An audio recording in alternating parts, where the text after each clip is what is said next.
வெறும் 2 செகண்ட் வீடியோவுக்கே இப்படி ஆயிட்டீங்களா? படத்துல இன்னும் நிறைய இருக்கு அப்படின்னு நம்ம த்ரிஷா அவர்கள் ஒரு வீடியோ வெளியிட்டிருக்காங்க. அதாவது தக் லைஃப் இந்த மூவி ரொம்ப சீக்கிரமா வெளியே வரப்போது உங்களுக்கே தெரியும். படத்துடைய ட்ரைலர் வெளியே வந்திருக்கு. அது மட்டும் இல்ல 2 பாடலும் வெளியே வந்திருக்கு. பாடலையும் த்ரிஷா உச்சக்கட்ட கவர்ச்சியா இருக்காங்க. கதைப்போக்கப்படி பார்த்தா கண்டிப்பா த்ரிஷா வந்துட்டு நம்ம கமல் சாருக்கு 2வது மனைவியாக இருக்கணும், இல்லைன்னா ஆசை நாகியாக தான் இருக்கணும்னு நினைக்கிறேன்.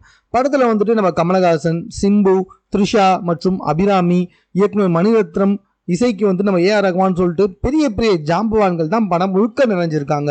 படத்துடைய கடைக்கதம் என்னவோ ரொம்ப சூப்பராக தான் போயிட்டு இருக்கான். இந்த படத்தில் வந்துட்டு த்ரிஷா ரொம்ப கவர்ச்சியாக நடிச்சிருப்பதாக ரொம்ப பெரிய ஒரு டாக் வந்துட்டு சமூக வலைத்தளத்தில் போயிட்டு இருக்கு. அதுவும் வந்துட்டு த்ரிஷாவுடைய பாடல் ரொம்ப ரொம்ப கவர்ச்சியாக இருக்கு அப்படின்ற மாதிரி எல்லாமே பேசி வந்துகிட்டு இருக்காங்க. இப்போ இந்த படத்துக்கு ப்ரொமோஷன் கொடுக்கும் வகையில் எல்லாருக்கிட்டையுமே போயிட்டு, அதாவது ஸ்ட்ரெயிட்டாக போயிட்டு நம்ம நடிகர் கமலஹாசன், த்ரிஷா எல்லாமே போயிட்டு ப்ரொமோஷன் பண்ணி வந்துகிட்டு இருக்காங்க. ஸோ அப்படி இருக்கும்போது த்ரிஷா தற்போது ஒரு வீடியோ வெளியிட்டிருக்காங்க. அந்த வீடியோவில் என்ன சொல்லியிருக்காங்கன்னா, வெறும் 2 செகண்ட் காட்சியை மட்டுமே பார்த்துட்டு இவ்வளோ பேசுறீங்களே, படத்துல இன்னும் ஏகப்பட்ட காட்சிகள் இருக்கு, அதெல்லாம் பார்த்தா என்ன சொல்லுவீங்களோ தெரியல அப்படின்ற மாதிரி வந்துட்டு சொல்லியிருக்காங்க. ஸோ இவங்க சொல்றதை வச்சு பார்த்தா நம்ம கமல்ஹாசன் சாருக்கும் த்ரிஷாவுக்கும் நிறைய வந்துட்டு ரொமான்ஸ் காட்சியெல்லாம் இருக்கும் அப்படின்ற மாதிரி ரொம்ப தெளிவாகவே வந்து தெரியுது. படம் முழுக்க வந்துட்டு முத்த காட்சிகளாகவே இருக்கும்னு சொல்லிட்டு அபிராமி வேற ஒரு பக்கம் சொல்லியிருக்காங்க.